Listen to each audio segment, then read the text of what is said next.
Hello and welcome you all to recognition IAS general studies classes. General studies की classes में हम लोग discuss कर रहे थे हमारा पॉलिटी का सेक्शन, और इस पॉलिटी के सेक्शन में हम लोग बात कर रहे थे हमारा फंडामेंटल राइट। इससे पहले हम लोगों ने article number 1 to article number 11 cover कर लिया है, जिसमें हम लोगों ने 2 पार्ट कवर किए। पार्ट नंबर 1 जिसमें हमारे स्टेट और टेरिटरी के बारे में बताया गया है, और दूसरा सिटीजनशिप को लेकर के जो आर्टिकल्स हैं वो हम लोगों ने डिस्कशन कर लिए थे।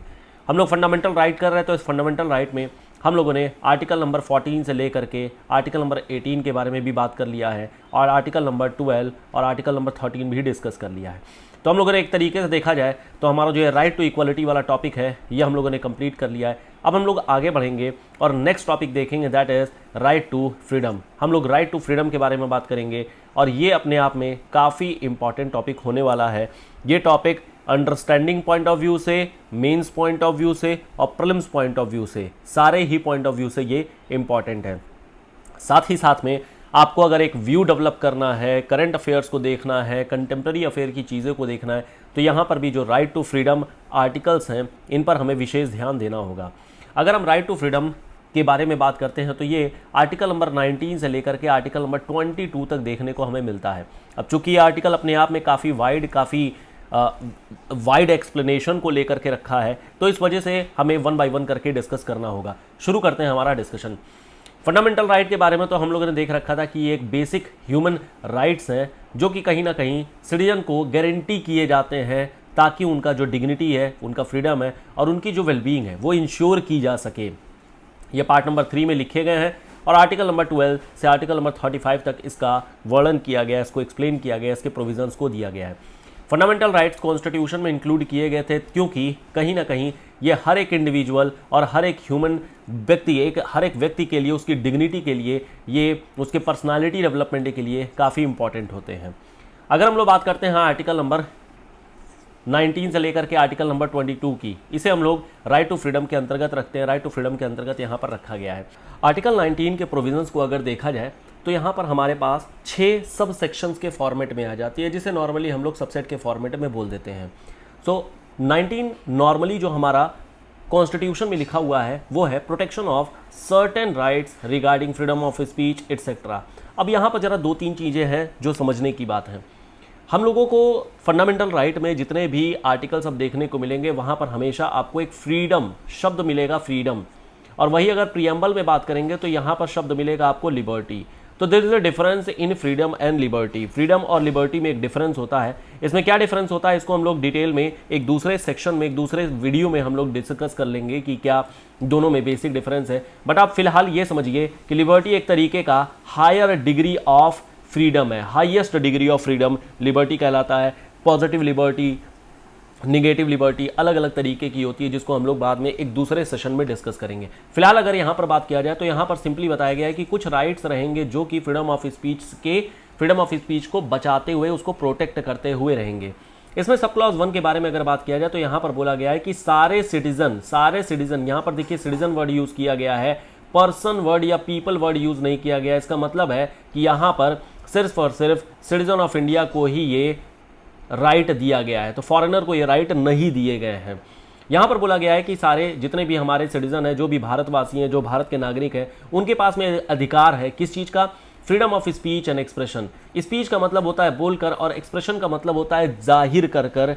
जाहिर कई तरीके से किया जा सकता है, अपने एक्सप्रेशन के फॉर्मेट में किया जा सकता है, अपने एक्शन यानी कि आपने कोई कृत्य किया, कोई एक्ट किया, उसके थ्रू भी आप एक्सप्रेशन कर सकते हैं। इसके अलावा शांति से अगर आप असेंबली करना चाहते हैं, लेकिन बिना किसी आम के आपको असेंबली करना पड़ेगा, एक जगह पर संगठित हो सकते हैं।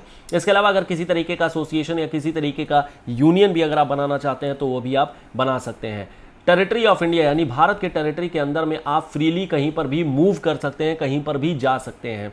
इसका मतलब ये नहीं है कि भारत के बाहर जाने का अधिकार भी आर्टिकल नंबर 19 ही देता है, ऐसा कुछ भी नहीं है। आर्टिकल नंबर 19 केवल और केवल भारत के अंदर रहते हुए आपको भ्रमण करने का, भारत के अंदर रहते हुए आपको इधर से उधर अलग अलग जगहों पर जाने की आज़ादी देता है। तो आप कहीं पर भी इंडिया में इधर उधर जा सकते हैं, that would be the part of article number 19। इसके अलावा यह भी बताया गया है कि भारत के टेरिटरी के अंदर कहीं पर भी any part of Indian territory में आप जा करके वहां रह सकते हैं, वहां पर अपना आगे का सेटलमेंट यानी कि अपना एक घर बना सकते हैं, रुक सकते हैं वहां पर।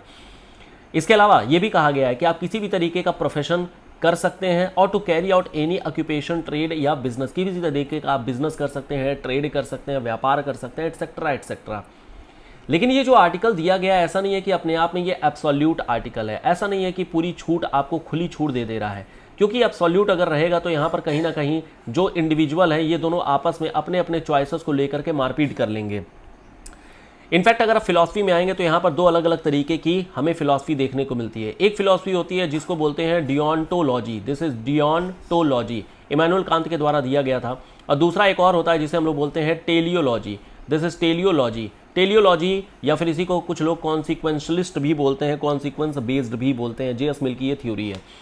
तो इन दोनों में बेसिक डिफरेंस यही है। डियोंटोलॉजी में ये बोला गया है जैसे कर्म किए जा फल की चिंता ना कर, तो कहीं ना कहीं ये जो कर्म किए जा वाली चीज़ है ये कहीं ना कहीं कुछ रिस्ट्रिक्शन के साथ आती है, कुछ यहाँ पर बातें बताई जाती हैं, रिस्ट्रिक्शंस दिए जाते हैं।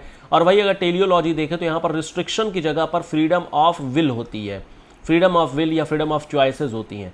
तो दोनों में बेसिक डिफरेंस यही है। और हमें हमेशा इनफैक्ट जितने भी अगर आप स्टेट ओरिएंटेड चीज़ों को देखेंगे जहां पर स्टेट कंट्रोल्ड होती है वो हमेशा डियोंटोलॉजी प्रिंसिपल होती है। तो आर्टिकल नंबर 19 में भी अगर बात किया जाए तो यहाँ पर टेलियोलॉजी या कॉन्सिक्वेंशियलिस्ट को नहीं फोकस किया जा रहा है, बल्कि यहाँ पर फोकस किया जा रहा है स्टेट कंट्रोल्ड, या जिसे हम लोग डियोंटोलॉजी भी बोल सकते हैं। तो ये हम लोगों को एक बेसिक छोटा सा यहाँ पर फिलोसॉफिकल जो एंगल है उसे भी देख लेना चाहिए। तो अगर हम लोगों ने देखा है कि आर्टिकल नंबर 19 पूरी तरीके से एब्सोल्यूट नहीं है, यानी कि कुछ इसमें रिस्ट्रिक्शंस भी हैं, तो इन रिस्ट्रिक्शंस को ऑब्वियसली बताया भी गया होगा। यहां पर बोला गया है सब क्लॉज 2 में कि nothing in the sub clause 1, जो सब क्लॉज ए के बारे में हम लोगों ने बात किया है of the clause 1, shall affect the operation of any existing law or prevent the state from making any law. जैसे आप 1 में देखिए ए बोला गया है, क्या बोला गया? Freedom of speech and expression. ऐसे तो आप किसी को कुछ भी बोलते रहेंगे, किसी भी तरीके का एक्सप्रेशन देते रहेंगे, तो यहां पर उसी चीज को रोकते हुए डियोंटोलॉजी प्रिंसिपल को यहां पर लगाते हुए ये बात बोली गई है कि ऐसा नहीं है कि आपको खुली छूट दे दी गई है। स्टेट है, जो गवर्नमेंट है, वो कोई ऐसा लॉ बना सकता है, कोई ऐसे रीजनेबल रिस्ट्रिक्शन लगा सकता है आपके ऊपर में कि आपका ये जो राइट है वो कंट्रोल्ड हो सकता है। अब ये जो राइट रिस्ट्रिक्शन लगानी है वो किस किस क्षेत्र में लगा सकता है? ये लगाया जा सकता है इंडिया की सॉवरेनिटी और इंटीग्रिटी को लेते हुए, ये हो सकता है सिक्योरिटी ऑफ स्टेट को लेकर के लगाया जाए, ये हो सकता है फॉरेन स्टेट के साथ में जो भी हमारे मित्रवत संबंध है, फ्रेंडली रिलेशन है, उसको रोकते हुए लगाया जाएगा, हो सकता है पब्लिक ऑर्डर, डिसेंसी, मोरालिटी के आधार पर लगाया जाएगा, या फिर कंटेम्प्ट ऑफ कोर्ट, डिफेमेशन या इंसाइटमेंट टू एन ऑफेंस के नाम पर लगाया जाएगा। अब जरा यहां पर समझिएगा, यहां पर एक छोटा सा टर्म आता है और इनफैक्ट इस पर केसेस भी बने हैं। एक टर्म होता है जिसे हम लोग बोलते हैं डिसेंट, एक टर्म होता है जिसे हम लोग बोलते हैं डिसेंट, और दूसरा होता है जिसे हम लोग बोलते हैं सेडिशन, जिसे हम लोग बोलते हैं सेडिशन। सेडिशन का मतलब एक तरीके से समझिए राजद्रोह हो गया, रासुका हो गया, नेशनल सिक्योरिटी एक्ट हो गया। और डिसेंट का मतलब होता है कि आपने उस चीज को कंडेम किया है, यानी कि आप उसके विरोध में हैं। तो freedom of speech article number 19 ये कहता है कि आप डिसेंट रख सकते हैं, लेकिन कभी भी सेडिशन का काम नहीं कर सकते हैं। सेडिशन काम कहने का मतलब यहां पर यही हो गया कि अगर आप सेडिशन कर रहे हैं, इसका मतलब कि आप किसी ना किसी स्टेट के खिलाफ जा रहे हैं, यानी कि आप सॉवरेनिटी या इंटीग्रिटी ऑफ इंडिया के खिलाफ जा रहे हैं, यानी कि आप देश की सुरक्षा के खिलाफ जा रहे हैं, आप फ्रेंडली रिलेशंस खराब करने की कोशिश कर रहे हैं, आप पब्लिक ऑर्डर खराब करने की कोशिश कर रहे हैं, आप डिसेंसी और मोरालिटी खराब करने की कोशिश कर रहे हैं, या फिर कोर्ट में कंटेम्प्ट कर रहे हैं, या डिफेमेशन कर रहे हैं, या फिर किसी दूसरे को किसी ऑफेंस के नाम पर प्रोवोक कर रहे हैं। तो कहीं ना कहीं ये वो रिस्ट्रिक्शंस लगाए गए हैं, और इस रिस्ट्रिक्शन को भी आर्टिकल नंबर 2 में, आर्टिकल नंबर 19 सब क्लॉज 2 में इस चीज को मेंशन किया गया है। तो आपको ये बात समझ में आ गई होगी क्या है। सब क्लॉज 3 के बारे में अगर बात किया जाए तो यहां पर सब क्लॉज बी को लेकर के बातें बताई गई हैं कि आप कहीं पर भी असेंबल कर सकते हैं पीसफुली और बिना किसी आर्म के। इसमें ये बात कही गई है, operation of any existing law in so far as it impose or prevent the state from making any law imposing in the interest of sovereignty and integrity of India, public order, reasonable restriction on the right conferred by the said sub clause. यानी कि again यहां पर भी आपको restrictions के बारे में, डियोंटोलॉजी के बारे में ही बोला जा रहा है कि आप पीसफुल असेंबली कर सकते हैं, लेकिन यहां पर भी कुछ रिस्ट्रिक्शन रहेगी। ऐसा नहीं रहेगा कि कहीं पर भी आप कर सकते हैं। आप हमेशा सॉवरेनिटी, इंटीग्रिटी ऑफ इंडिया को ध्यान में रखेंगे, पब्लिक ऑर्डर को ध्यान में रखेंगे, और अगर स्टेट किसी तरीके का रीजनेबल रिस्ट्रिक्शन लगा रहा है तो उसके भी खिलाफ आप कर सकते हैं। छोटा सा एग्जांपल ले लेते हैं, मान लेते हैं एरिया, कोई एरिया है वो डिस्टर्ब एरिया है, जहां पर भी एरिया डिस्टर्ब होता है वहां पर नॉर्मली सेक्शन 144 लगा दिया जाता है। हालांकि अब थोड़ा सा इसका सेक्शन चेंज हो गया है, क्योंकि हमारी जो आईपीसी है और जो सीआरपीसी है वो आप लोगों ने देखा होगा कि उसमें अभी हाल फिलहाल में अंतर मतलब चेंजेस किए गए, मॉडिफिकेशंस किए गए हैं, अमेंडमेंट किए गए हैं। लेकिन फिर भी अगर पुराने लॉ के हिसाब से अगर बात किया जाए तो धारा 144 लगाई जाती थी, और उस धारा 144 के बाद आपको मूवमेंट की और कहीं पर भी असेंबली करने की ऐसे आज़ादी नहीं दी जाती है, क्योंकि वो एक पब्लिक ऑर्डर का पॉइंट बन जाता है। शांति व्यवस्था बनाए रखना ये पुलिस का काम है, और फिर यहाँ पर धारा 144 लगा दी जाती है। सब क्लॉज 4 में इसी तरीके से बात करें तो यहाँ पर सब क्लॉज सी को लेकर के कुछ रिस्ट्रिक्शंस बताए गए हैं।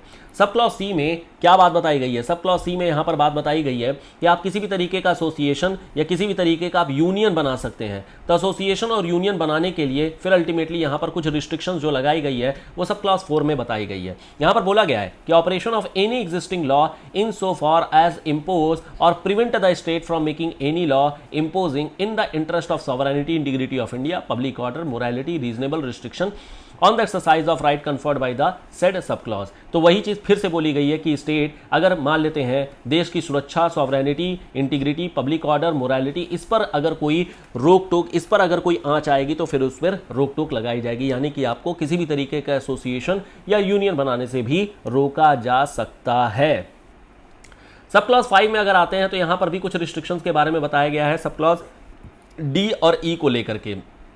अगर आप डी और ई को देखेंगे तो देश में कहीं पर भी घूमने फिरने की और देश में कहीं पर भी रहने की, रुकने की आज़ादी दी जाती है। यहां पर भी आपको रोका जाएगा। रोका इसलिए जाएगा क्योंकि हमारे स्टेट में, हमारे राज्य में डाइवर्सिटी बहुत ज़्यादा है, हमारे कंट्री में डाइवर्सिटी बहुत ज़्यादा है, और इस डाइवर्सिटी में कुछ ऐसे भी लोग होते हैं जो कि अपना आइसोलेशन में, अकेले में रहना पसंद करते हैं, जिसे हम लोग शेड्यूल्ड पीपल बोलते हैं।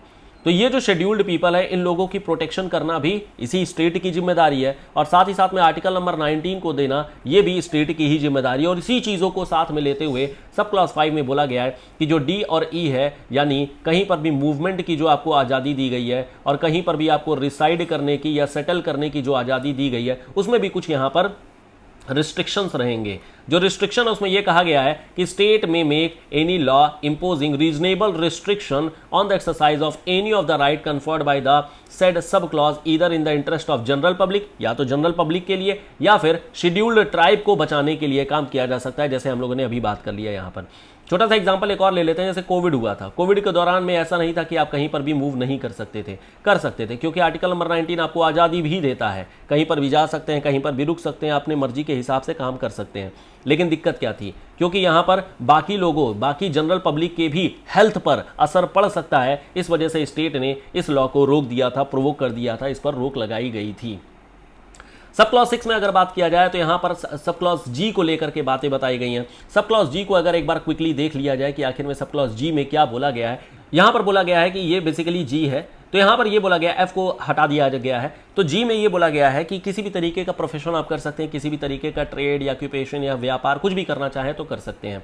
यहाँ पर भी अगेन रिस्ट्रिक्शन लगाई जाती है। ये रिस्ट्रिक्शन बोली गई है, स्टेट में prevent from making any law imposing in the interest of general public, general public के इंटरेस्ट में ये काम है। रीजनेबल रिस्ट्रिक्शन लगाई जा सकती है, और ये जो रीजनेबल रिस्ट्रिक्शन है वो कई तरीके से लगाई जा सकती है। कैसे? प्रोफेशनल एंड टेक्निकल क्वालिफिकेशन के नाम पर, कि आप किसी भी तरीके का प्रोफेशनल अगर काम कर रहे हैं तो उस पर रोक लगाई जा सकती है। छोटा सा एग्जांपल ले लेते हैं, मान लेते हैं आपको मन कर रहा है दुकान खोलने का, आप दुकान खोलिए, कोई दिक्कत नहीं है, दुकान धूमधाम से खोलिए। लेकिन कुछ दुकानें होती हैं जहां पर रिस्ट्रिक्शन होते हैं, जैसे मान लेते हैं आप दवा की दुकान खोलना चाहते हैं, फार्मा की दुकान खोलना चाहते हैं, आपको लाइसेंस लेने की जरूरत है। अगर मान लेते हैं आपने कोई रेस्टोरेंट खोला हुआ है, एकदम धूमधाम से खोलिए, कोई दिक्कत नहीं है, लेकिन आपको FSSAI की तरफ से लाइसेंस लेने की जरूरत है। अगर आप किसी ड्रग्स की दुकान खोल रहे हैं तो आपको लाइसेंस लेने की जरूरत है। तो कहीं ना कहीं कुछ प्रोफेशन के लिए, कुछ टेक्निकल क्वालिफिकेशन, ये एक प्री रिक्वायरमेंट बनाई जा सकती है, और फिर अल्टीमेटली आप यहां पर लाइसेंस लेकर के अपना काम कर सकते हैं। तो ये बात सब क्लॉज 6 में बताया गया है। इनफैक्ट दूसरा पॉइंट एक और बताया गया है कि carrying on the state by the corporation owned or controlled by the state of any trade, business, industry or service whether to the exclusion complete और पार्शियल ऑफ द सिटीजन और otherwise. यहां पर सिंपली बता दिया गया है कि अगर कोई काम स्टेट भी करता है, कोई कॉर्पोरेशन भी करती है, या फिर स्टेट के कंट्रोल में अगर कोई ऐसा केस आता है, तो whether to the exclusion complete और पार्शियल, सिटीजन और अदरवाइज, यहां पर स्टेट डिसाइड कर रहा होगा कि यहां पर क्या करना है।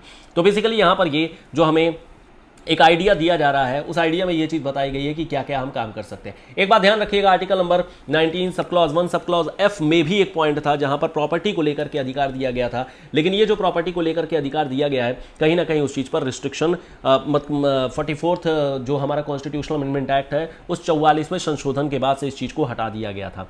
इससे रिलेटेड एक केस भी आता है, उस केस के बारे में जरा फटाफट हम लोग बात कर लेते हैं। जो केस आता है हमारे पास में वो है अमित साहनी का केस। अमित साहनी का एक केस है जो आपको ध्यान रखना है। अमित साहनी का केस जो हुआ था वो प्रोटेस्ट को लेकर के हुआ था, जैसे दिल्ली में प्रोटेस्ट हो रहे थे और उस प्रोटेस्ट के बाद से ये अमित साहनी साहब, ये एडवोकेट थे, ये एडवोकेट, इनको आने जाने में दिक्कत हो रही थी। इन्होंने कहा कि हमारा जो आर्टिकल नंबर 21 है ये हमारा रिस्ट्रिक्ट हो रहा है, कहीं ना कहीं हमारे आर्टिकल नंबर 19 और 21 इन दोनों की आज़ादी है। तो चूंकि ये आर्टिकल नंबर 21 को भी साथ में लेकर के चल रहा है, इसलिए इस केस की डिटेल को हम लोग अपने नेक्स्ट सेशन में डिस्कस करेंगे जब हम लोग आर्टिकल नंबर 21 भी डिस्कस कर रहे होंगे।